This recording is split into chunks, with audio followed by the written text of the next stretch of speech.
আসন্ন ২১তম কাজান আন্তর্জাতিক চলচ্চিত্র উৎসবের মূল প্রতিযোগিতা বিভাগে নির্বাচিত হওয়ার পর এবার যুক্তরাজ্যে ক্লাফার্ম ইন্টারন্যাশনাল ফিল্ম ফেস্টিভ্যালে মনোনীত হল Bangladeshi short film the pair of white pigeons. উৎসব কর্তৃপক্ষ চলচ্চিত্রটির নান্দনিকতা, কাহিনীর শক্তি ও ভিজুয়াল ভাষায় মুগ্ধ হয়ে এটিকে উৎসবের উদ্বোধনী সিনেমা হিসেবে প্রদর্শনীর জন্য বেছে নিয়েছে।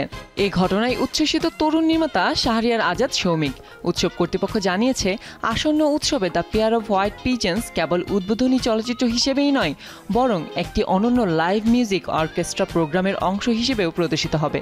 দর্শকেরা সরাসরি অর্কেস্ট্রার সুরে চলচ্চিত্রটির আবেগ অনুভব করবেন, যা উৎসবের অন্যতম আকর্ষণীয় আয়োজন হতে চলেছে। 13 সেপ্টেম্বর থেকে শুরু হয়ে ক্লাফার্ম ইন্টারন্যাশনাল ফিল্ম ফেস্টিভ্যালের পর্দা নামবে 21 সেপ্টেম্বর।